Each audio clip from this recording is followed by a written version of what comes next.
Hello, my name is Jeremy Barnes, and today I'm going to do a retro review for Spider-Man from 2002, directed by Sam Raimi and starring Tobey Maguire. Um, Now, this review is going to proclaim this movie as the greatest Spider-Man movie in live action ever made thus far. So I'm going to tell you why I believe that it is that. It deserves that title.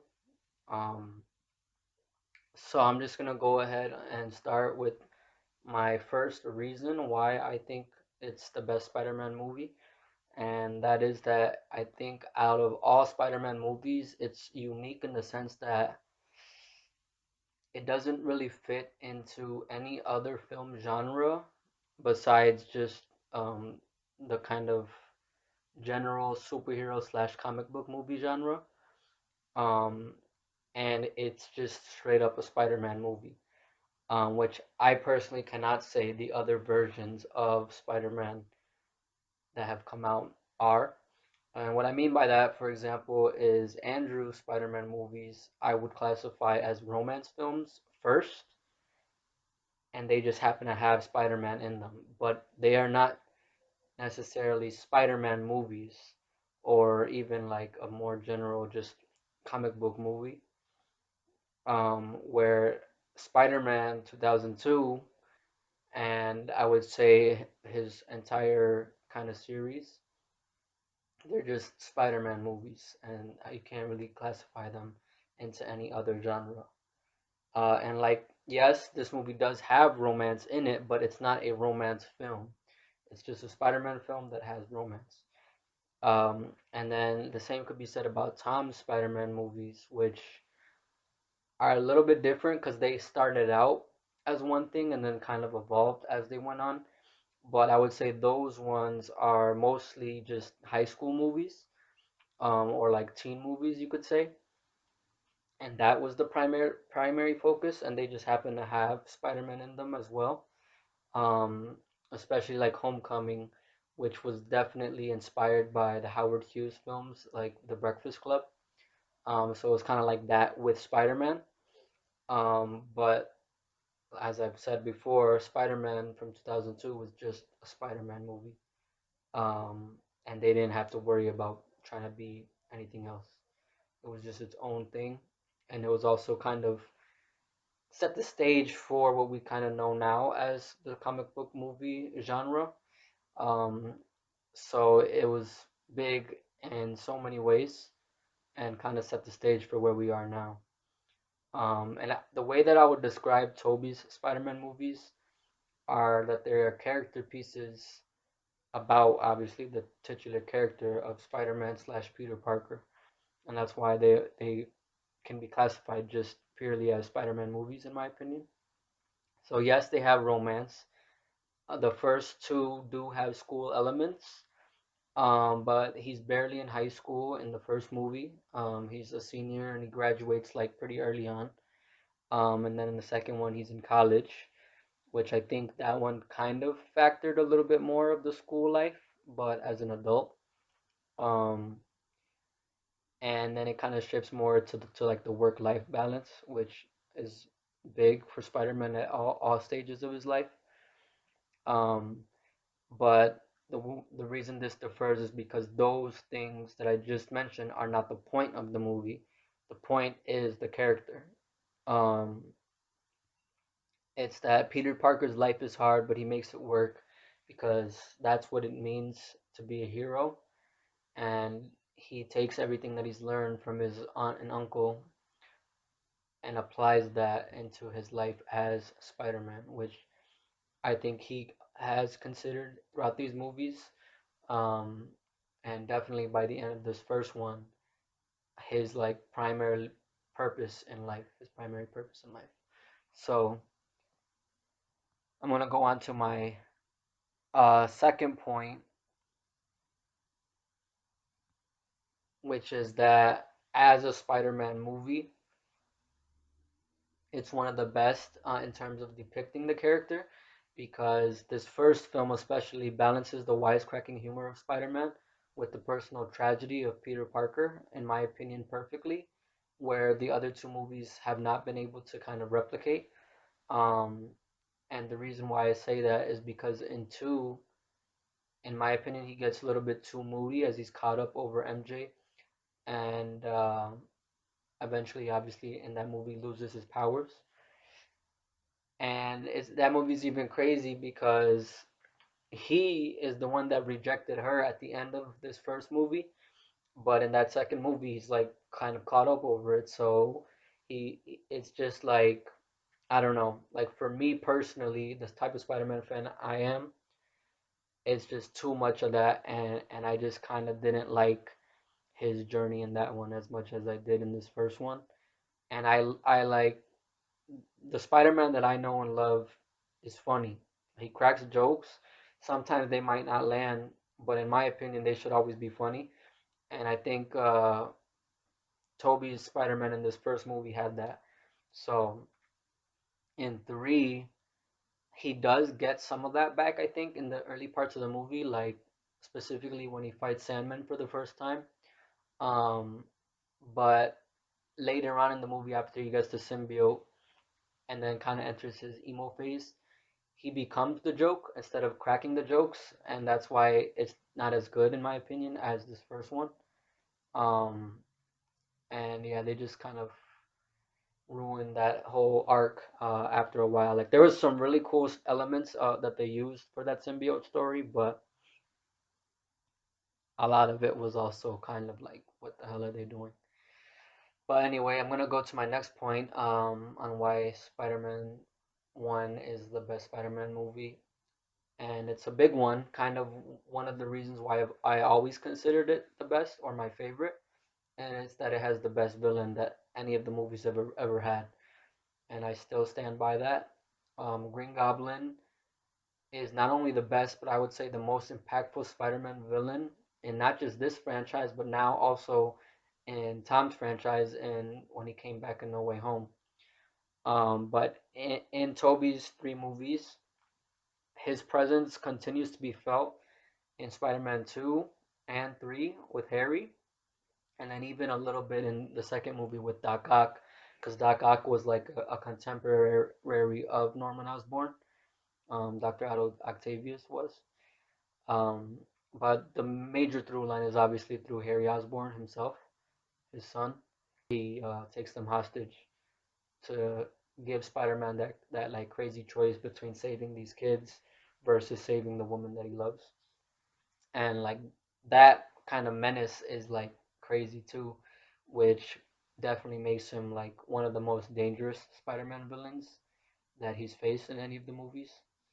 Um, and another thing that I was thinking about when watching the movie, I didn't preface with that, but the reason why I'm doing this review is because they just released Spider-Man One in theaters on Monday, April 15th, and I believe it was supposed to be in theaters for actually 4 days, so up until Thursday, and they're gonna be re-releasing all the Spider-Man live action movies every Monday for those 4 days until they finish with No Way Home, which I think by then will be in June.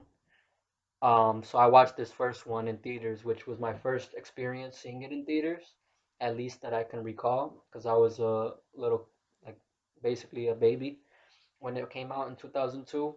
I was like 4 or 3 years old at that point. I think three because it came out in May, and my birthday is in July.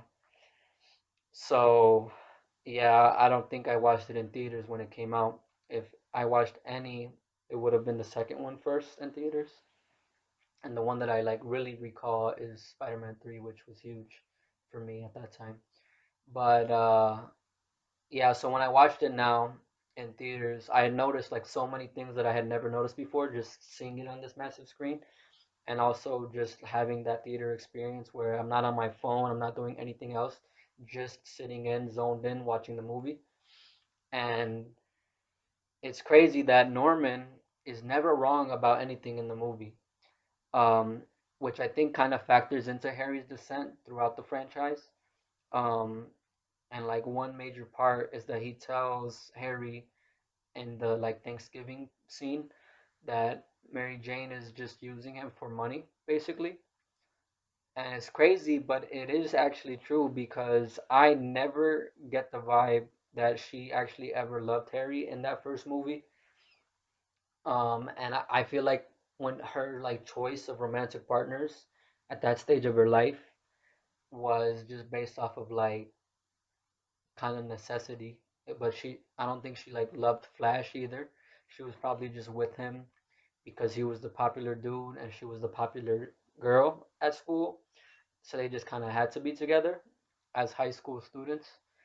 And then like later on when they graduated, I think is when she ends up with Harry, and he's a suitable partner because he has money. So if they were to stay together long term, she would have that financial stability being with him. But I never once got the vibe that she was actually like into him, like in that kind of parade scene. She doesn't even want a kiss from him, and I think it's because though she probably felt that um, he was just kind of using her as like this kind of trophy figure, and he just wanted to impress his dad with the girl that he was with. So she probably didn't really feel loved by him, even though it seems like he did kind of have strong feelings for her. But it was just not the type of love that she needed. Um, and that kind of leads me to my next section, which is that Spider-Man 1 actually had a really good romance element to it, which I feel like they were never able to keep up with the Peter MJ romance in the trilogy, because I think after the first movie, I personally kind of get annoyed by it, but it actually holds up really well in this first one. Um, and the reason why I think it works so well is that um, the entire time it's obvious that Mary Jane likes initially Peter, and then eventually kind of grows to love him by the end of the movie. Um, it's just that like it takes the whole movie for her to realize it because he was too nervous to ever make a proper move. Until he's kind of forced into it when Aunt May is at the hospital and she asks him what Spider-Man thinks of her because she tells Peter that she kind of has a crush on him after being saved by him. I think twice it was at that point. The first time was at that parade when Green Goblin first attacks in public, and then the second time was after he briefly saw her when it starts raining. And all those guys like try to like you know assault her. Um, and that's when she kisses him for the first time as well. But I feel like even then she might have had a kind of idea that Peter could have been Spider-Man because he literally says the same thing that Peter said just before that, that he was in the neighborhood. And there might have been a like sign of kind of recognition on her face when he says that, but I feel like she kind of just brushes that thought aside because she's like he can't be Spider-Man, like Peter Parker can't be Spider-Man. But I feel like she did kind of already know, and and throughout the movie she like becomes sure of it. Obviously by the end, um, but yeah, that scene was like super good when Peter and MJ are talking at the hospital, and I think that moment is when she falls in love with Peter. Where like she was saying that she had a crush on Spider-Man, but just the way that he talks about her, it like impacts her a lot. And I think that's when she falls in love with Peter, and she's like, you know what, forget Spider-Man, I'm in love with you. And then it just happens to work out for her that they're the same person. But the reason why I think that romance doesn't work as well in the second movie is because in that movie she's just too annoyed by Peter, rightfully so, based off of like the way that he was acting, like I was saying earlier, how he's the one that rejected her at the end of this first movie, but then he's like kind of trying to get her back or something, like still kind of have want a relationship with her, that it seems to be more than friends, but he's just never there, even as friends, that she's just annoyed by him in that one. So obviously that's not a good romantic situation to be in. And then obviously she meets John Jameson, who she gets engaged with eventually. Um, so it doesn't really work in that movie. And then in three, when they're actually together, I feel like it doesn't work as well because obviously she eventually ends up cheating on Peter with Harry when he kind of is too caught up in being Spider-Man, and kind of the fame gets to him. And then when he gets the symbiote, obviously that factored in as well. And she just felt like he wasn't there for her at that point when Harry actually was. And that's when she actually starts to care about Harry. Um, Once at that point, he kind of becomes a wounded puppy after he loses his memory when he was fighting Peter early in the movie in that one. Um, and like that kind of gave Harry a clean slate, which I think allows her to connect with him more. Because he doesn't have like the weight of the world on his shoulders in terms of being in the position that he's in with all of his money. I feel like that was very freeing for him, and that allowed them to connect more. Because I feel like in this first movie, she could never connect with Harry because they lack um similar life experience. Like he had a completely different upbringing, and I think that's why she couldn't connect with Peter so well, because they both grew up poor. So they have a mutual understanding, and that's something that kind of comes up throughout the movie. Um, and another reason why the romance works so well in this first movie is kind of weird because it's kind of not there, except for when he is Spider-Man, and then like at the end. But the reason why it works is because the romance that Spider-Man has is supposed to be about what Peter can't have, and that's what this movie does like so well.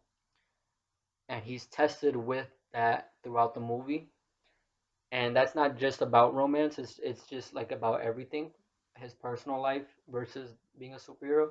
He can't have what he wants as a normal person because he's Spider-Man. And one of those things is this romantic relationship with Mary Jane. Um, and then my next reason on why this is the best Spider-Man movie is it does the origin and it does it perfectly. Like the Amazing Spider-Man did do another origin story, but it wasn't done as well as this one was. And then the MCU obviously kind of foregoes that entirely. But this being the first Spider-Man movie that was ever put to a screen on like a massive scale, they had to do it right, and they did it perfect in my opinion. And the major theme of that is that iconic line that they slightly kind of shortened in the movie: with great power comes great responsibility. And I think that's kind of the main point of the movie as well in general, and that's why I think it's such a good Spider-Man movie, because that is Spider-Man.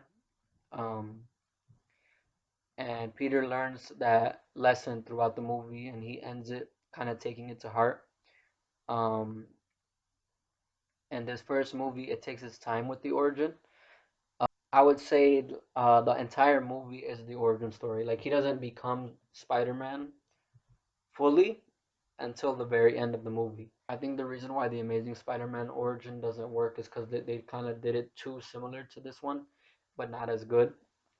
So I'm definitely interested to see how the MCU does it with their multiverse take on Tom Holland's Spider-Man in an upcoming animated series called, I think, Friendly Neighborhood Spider-Man, where they actually will factor in Norman Osborn and some of these characters that we know. But I think that this movie, Spider-Man from 2002, was paced perfectly. The first thing that we see is Peter as Peter Parker. Like it doesn't rush for him to become Spider-Man. We see who he is before he gets these powers, and we come to an understanding of the type of person he is. And then when he gets bit, we see him discover his powers, which is also like not overnight. He kind of trains with it, or just trying to figure it out when he's in his room, shooting the webs, trying to see if he could catch stuff and all that. And then his first swing, it doesn't go so well. But then when he's forced to do it in like an intense moment when Uncle Ben is killed, that's when he's like discovering how to use it properly. And then once he has, well, even before that moment, we see him use his powers for self gain when, and he snaps at Uncle Ben when he's challenged about kind of that. When it comes to the fight between Flash at school, um, when Flash is trying to fight him after he accidentally throws food at him in the cafeteria, and Flash follows him out into the hall. And like Peter felt good doing that because he probably always had that urge, but he was too weak before becoming Spider-Man to fight back. And then now that he has those powers, he still didn't like want to, like he didn't put himself into that situation, but Flash was, egging him on, and he was just defending himself at that point. But he did enjoy doing it. And when Uncle Ben asks him about that, he gets all defensive and like snaps at him. And then that leads to Uncle Ben being murdered and Peter feeling guilty about it. Um, but when it first happens, he's kind of drawn to vengeance, and that's where we kind of see a little bit of that old Peter, where he is kind of more selfish. Um, because he when it comes to vengeance, like, he's doing it for himself. He's not doing it for justice, because he did want to kill that dude who shot Uncle Ben, or who he thought at that point in time killed Uncle Ben. And then the next part that we see is after graduation when he finally suits up as a hero in his actual Spider-Man costume. Um, and I believe that happens right after he graduates, and he's like missing Uncle Ben. So he kind of steps into that role finally to honor him. And that's in that point in the movie when he technically becomes Spider-Man, but he doesn't become the Spider-Man that we all know and love until the very end of the movie. And then we see the Daily Bugle arc, which was never brought back in any of the movies, where he's a photographer for the Daily Bugle. And then it's the Green Goblin that brings out those choices between his personal life and being a hero. We see that play out, and then by the end of the movie, he finally accepts his responsibility in being a hero and not putting his loved ones in harm's way, which causes him to suffer as Peter Parker. And that's where the journey ends, and that's when he really becomes Spider-Man by the end of the movie. So, in my opinion, that's like the perfect origin story, and it's not only the best take on Spider-Man, but I would say it's probably the best origin story of any superhero movie that I've ever seen. So like it's flawless. The next reason though why it's the best is that it has a great drama in it, and also seeds that kind of lays the groundwork for future movies. And the biggest thing obviously is with Harry, and his kind of descent, where he starts off pretty good friends with Peter, but as they go on, they kind of grow apart, I feel like. Um, and then that plays a bigger factor in the second one, as we see in that one. And it's really cool too, because in this first movie, even though it's not really in your face, which is actually probably even better than if it was in your face, is that there's a bunch of references to other characters from Spider-Man comics, like Dr. Connors. I noticed that he at one point when him and Harry, when Peter and Harry are roommates, Peter mentions that he got fired by Dr. Connors. So I'm assuming at that point in college he was like an assistant to him in his lab or something, before he becomes his student in the second movie. And then at the Daily Bugle, there's a reference to Eddie Brock, so he was already at the Daily Bugle in this first movie, um, which doesn't come back obviously until the third one, but he was already there in this first movie. I mean, they might have retconned it. I don't know exactly how it works, but he was referenced in this first movie. So all that stuff is really cool. Um, just for Spider-Man comic book fans at that point when it was actually released for the first time in 2002. So yeah, that was all really cool. And then that kind of leads to the supporting cast of characters in the movie. I feel like it has the best supporting cast that any Spider-Man movie has had. It has the best Uncle Ben and Aunt May, in my opinion. With the Daily Bugle, it has J. Jonah Jameson, which is like huge with Spider-Man comics and any media adaptation that I've seen. And then obviously that includes all the other Daily Bugle staff like Betty Brant and Robbie Robertson. And then in the movie version, at least Hoffman, who was like um, the guy who's always, I guess he's like an assistant to J. Jonah Jameson, but he's the one that's always kind of getting shit from him. And he's actually played by Sam Raimi's brother, Ted Raimi.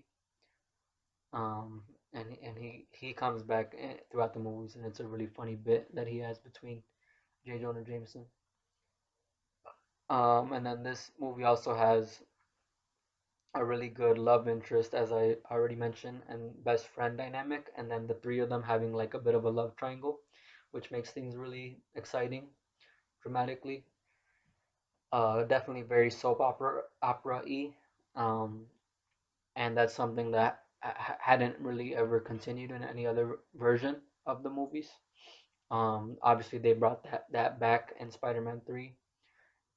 Um, but in the other versions, it was just kind of one or the other.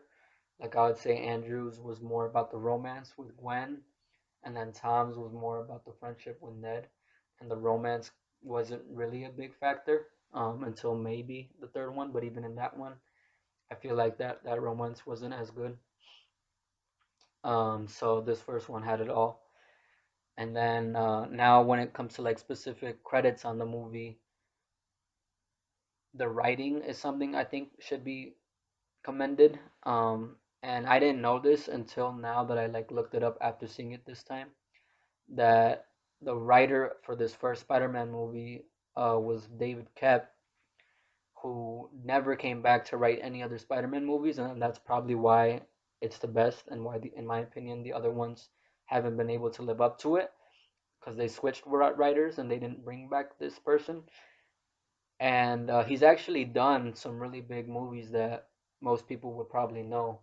I didn't really know or recognize his name, but he did Jurassic Park and also Mission Impossible, which were both really good movies. So this dude, his credits are amazing. He's a great writer.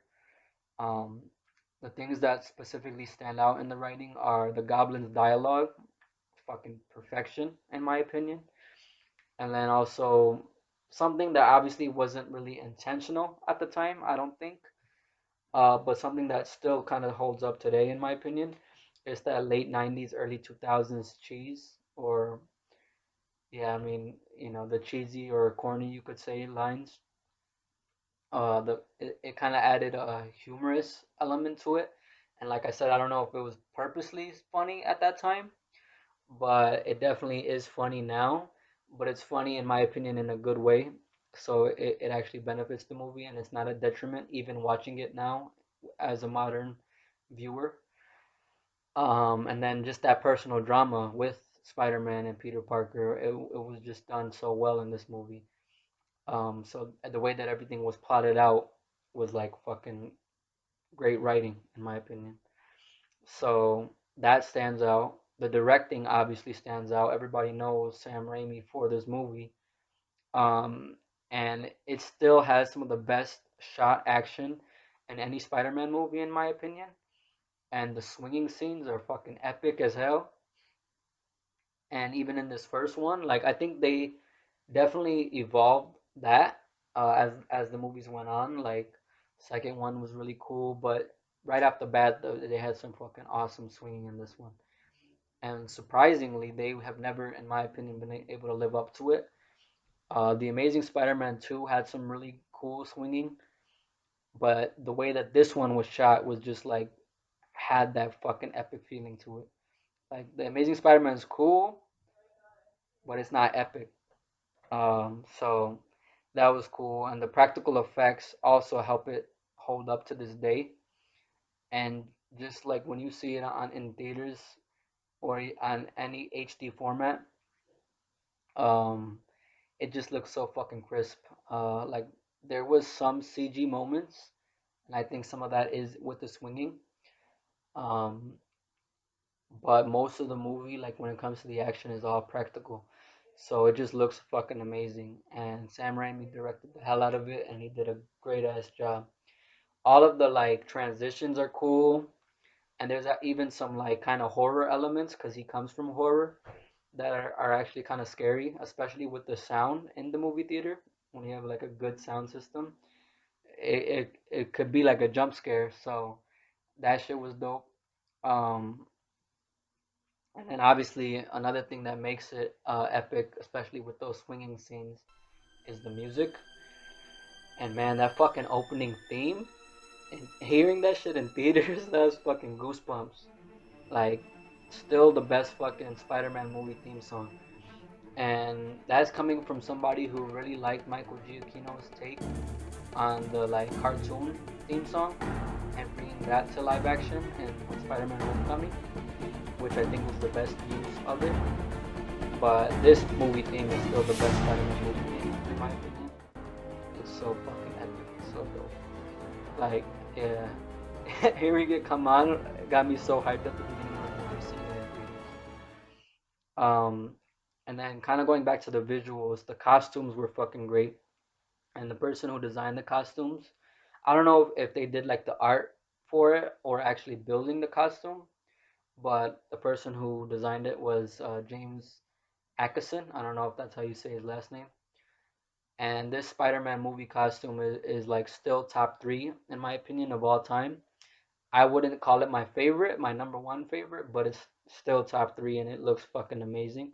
Like I can never be the one that would say that it's not a good suit, which I can say about some other takes on the Spider-Man costume in movies. But this one, yeah, it's like I don't think there's anybody who doesn't think it looks cool. So it's amazing. And even though, in my opinion, it's not the best version of this costume because every movie kind of had a new take on it. My favorite is the one in the second movie. I think that one looked the best. And I think it had a darker shade of red to it, and I think it just fit Tobey Maguire the best too. Like his body frame in that one just fit the suit really well. And they changed the front spider logo. I think they actually changed both spider logos in that one. I feel like the back spider logo is better in this first one than the front, but the front still looks pretty good. I think it was smaller than it ends up being later on in the franchise, but it still looks good, and the fucking webbing and all that is really cool. The way that it was designed, and yeah, it's just a cool ass costume. And the Green Goblin costume isn't as good, but I do like how it was kind of modern for the time, but still recognizable. I think for comic book fans who know the Green Goblin, because that mask really stands out. I think that's definitely the coolest part of it. The suit itself isn't the best in my opinion, but the mask kind of puts everything together and makes it work. And something that somebody just pointed out online that I saw today is that there are actually purple highlights on the costume and the helmet. and I think maybe the lighting might also help this, where it adds that kind of color scheme from the comics, where it's green and purple. I always thought it was just a green costume, just straight up green with some like gold highlights in it, with like the kind of connective pieces, or like the armored parts. But yeah, there actually are purple highlights like around the rim of the helmet, and then I think even in the suit itself, which I never noticed, but that's really cool too. Um, so those are all my reasons on why I think it's the best. Something that I should have mentioned earlier when I was listing the characters. Well, I guess I could do that now because I didn't really go into the acting, like the actors, them bringing all the characters to life, is another reason.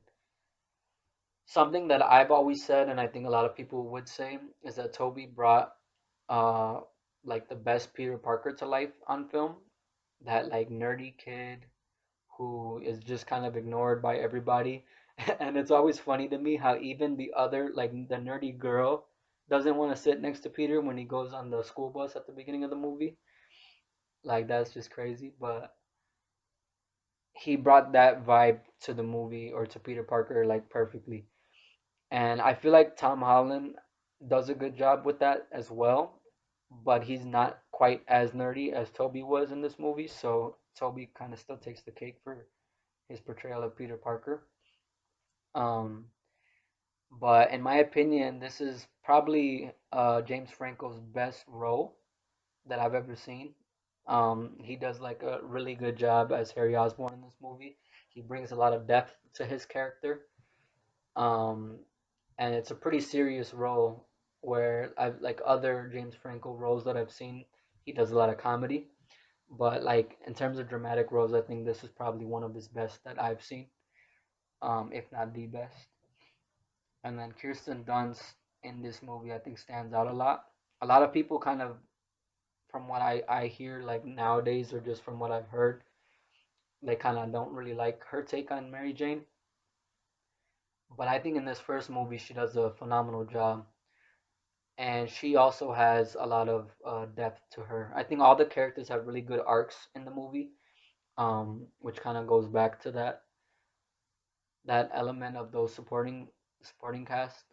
Um, like the main characters, I would say, are Peter, obviously, Norman Osborn as the villain, Harry Osborn, and Mary Jane. I think those are like the four core characters. And they all have a good arc in this movie. Mary Jane, her arc is basically like trying to figure out who she wants to be, as Peter's figuring himself out as well. Like in the beginning of the movie, she wants to get out of Queens. Wants to get out of the house because she has a abusive father, and her mother also seems to be kind of not the best either. They're always fighting each other, and then the dad's always screaming at her, and it's just like, not a good home environment for her to be in. So she's just trying to get out, and like she tells Peter in that early scene when he's first motivated to get a car, after her birthday, that she wants to be an actress, and we find out that she already was like into theater, since they were kids, and uh, and that's also a seed that's set up for future movies too. Um, and I think we kind of see her grow with her relationship with Peter, in terms of like how I mentioned earlier with the romance, her choosing of romantic partners. She learns to grow to love or to be with somebody that she actually loves, instead of just doing it for like status or kind of like how it looks on the outside. Um, and I don't know how I would necessarily feel about her romance in the second movie with the person that she was gonna become engaged with, because we didn't really see that much that romance or relationship. So I can't say whether I feel like she did actually love John Jameson or not, but she definitely didn't love him as much as she loved Peter, which is why that doesn't work out. Um, But yeah, she brought a lot of depth to her character as well in this movie. And then obviously Norman Osborn and Green Goblin, that whole kind of dichotomy where he's just crazy. Um, it seemed like Norman already had that power, that like lust for power when he before he became the Goblin, but then becoming the Goblin kind of fractured his mind, where he had this like split personality where he didn't even know that he was doing these things as the Green Goblin until like the end of the movie. And I don't even know for sure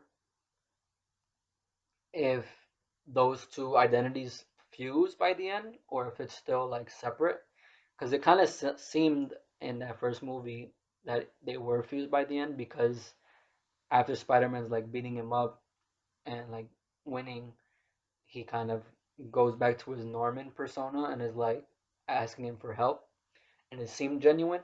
But then obviously he presses the button for the glider, excuse me, for the glider to come in. So it seemed like they could have been like connected, and just he fully accepted his fate. That's kind of the vibe that I got initially. But it could have just been the Goblin playing Norman, but he actually wasn't in that persona when he did that.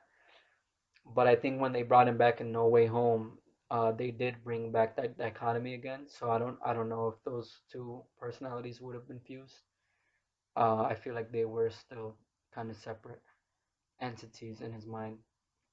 But Willem Dafoe like knocked Green Goblin and Norman Osborn out of the fucking park, and that's why the MCU has been scared to bring Norman Osborn into it, because they don't even want to try to match the fucking level of greatness that Willem Dafoe brought in this first movie. And I think he came from theater, so that's why he was able to bring that theatrical element to it, and his just delivery of all the lines are just flawless. So yeah, I mean, what else could I say? Um, I guess the other thing would be like how everybody kind of wants Sony to make a Spider-Man 4 with Tobey Maguire. I don't know what fans want more, honestly. I feel like they want that more than anything else at this point. Um, but I would personally, if any of the previous Spider-Man were to get a new movie, I would personally prefer Andrew to get it because he deserves his trilogy to be wrapped up. And in my opinion, Tobey doesn't need another one.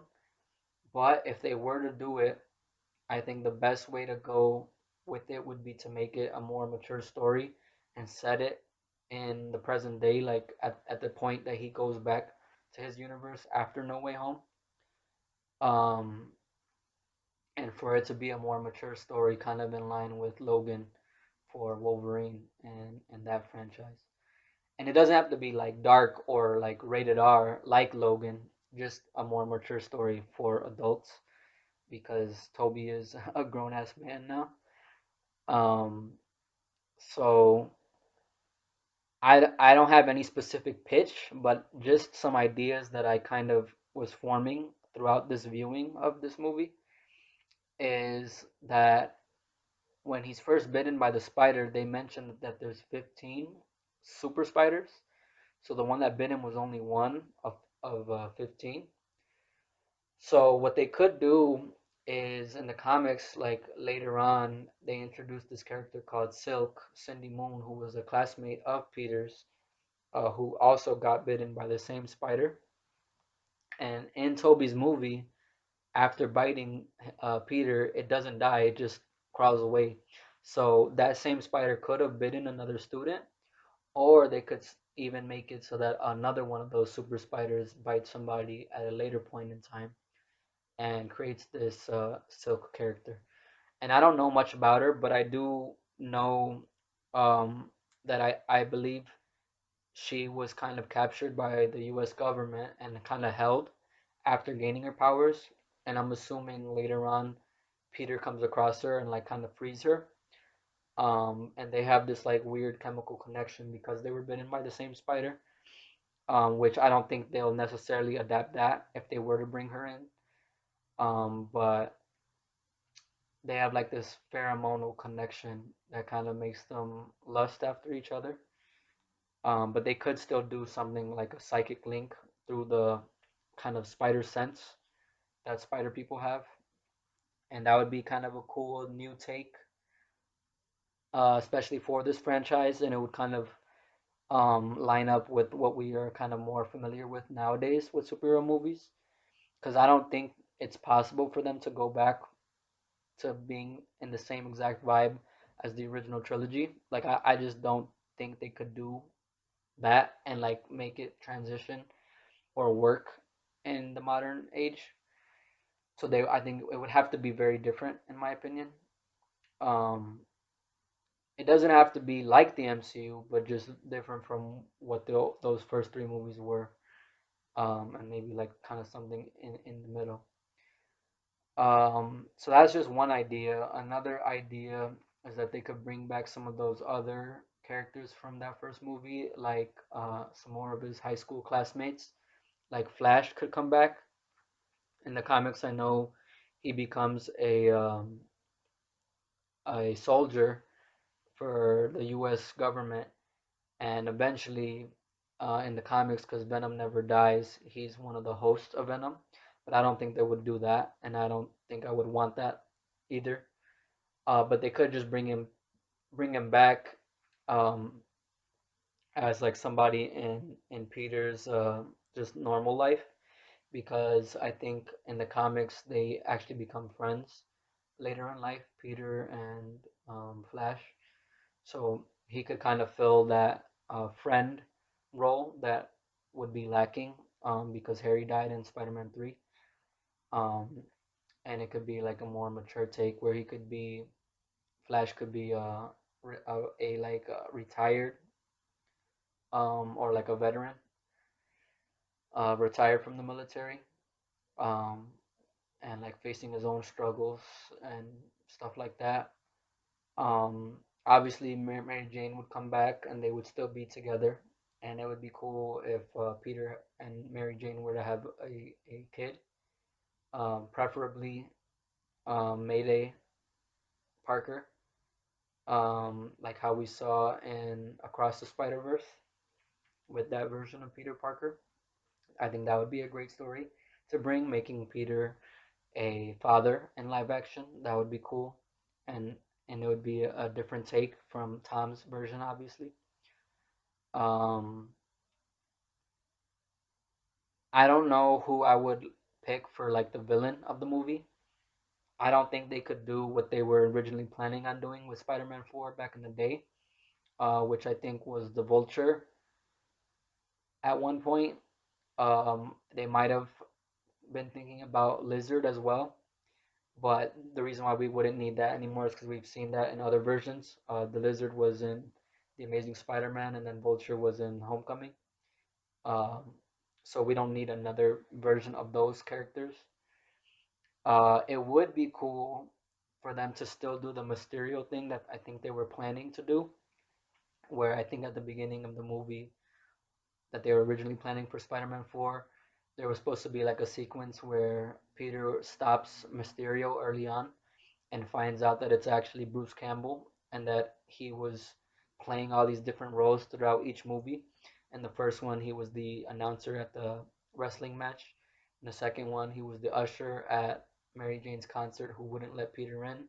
And then in the third one, he was the I don't know what you would call it because he wasn't a waiter, but he was like the person at the desk when you check in for reservations at the restaurant when him and Mary Jane, Peter and Mary Jane are going on a date that ends up getting fucked up because of Peter's horrible mistake to kiss Gwen Stacy as Spider-Man in front of Mary Jane, knowing she was there.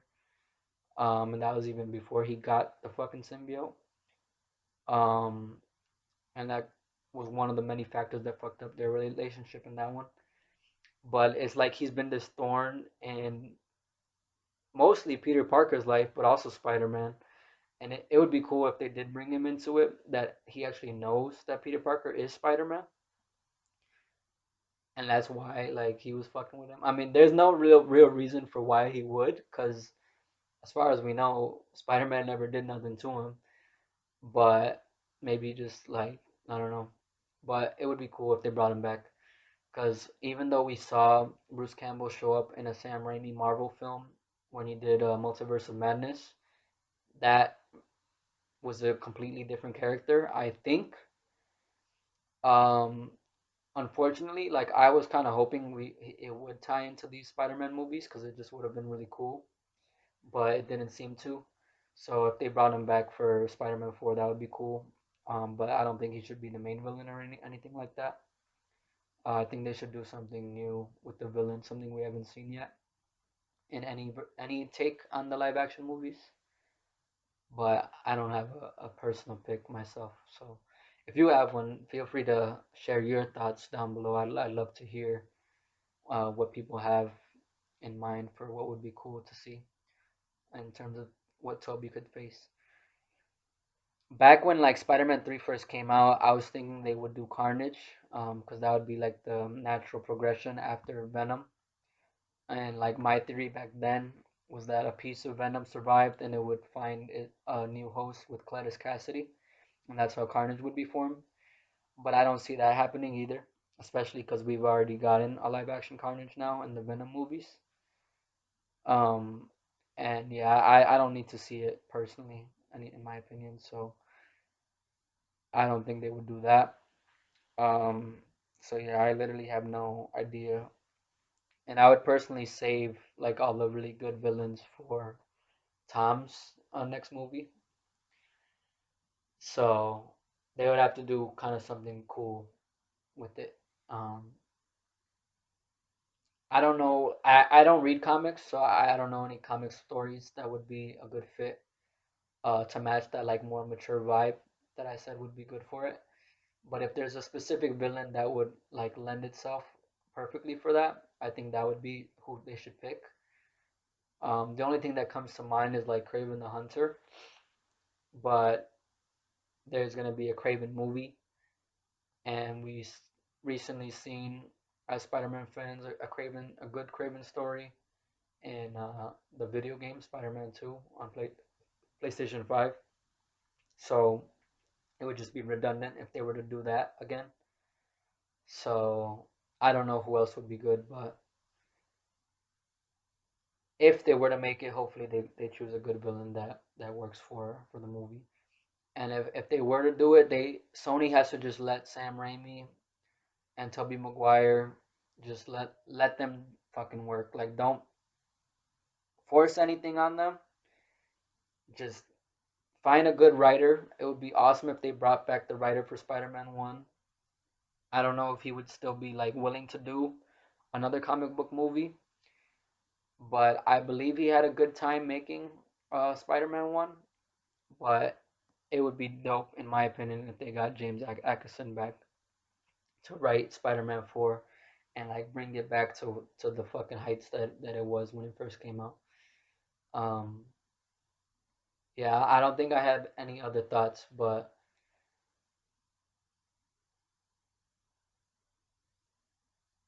I believe that the reason why Sony's re-releasing these movies is probably the only thing I could think of it is to see how many people would go back to theaters to see each take on Spider-Man, to see if they would actually be willing to make another movie for any of them. I think that makes the most sense because I thought it would be cool if they were to announce the next Spider-Man movie at the end of it, and that's why they were just releasing all of them again. But in my opinion, it wouldn't really make sense because Tom Holland's Spider-Man 4 has not started filming yet, and I don't even think they have a director. So I don't think they would be ready for something like that at the end of it. But maybe they're just gonna see how much money each movie rakes in, to see like should we give another movie to Toby, should we give another movie to Andrew, and depending on how much each movie makes and its run and their re-release, maybe they'll greenlight a movie for one of them, or who knows, both. Uh, so that's the reason why I think they might have done this re-release, but only time will tell to see what happens in the future. But I'm a big Spider-Man fan. I got my Spider-Man comic cover shirt, and I got my OG Green Goblin bobblehead. I hope you guys enjoyed my review or just my discussion of why I fucking love this movie, why I think it's still the best Spider-Man movie to this day, and just everything I had to say as a Spider-Man fan, and specifically as a Spider-Man movie fan. And like this fucking movie started my fandom for Marvel, and Spider-Man's my number one favorite fucking character of all time. So I loved it, and seeing it in theaters was a fucking amazing experience. Thank you for watching, and I'll catch you next time. Peace.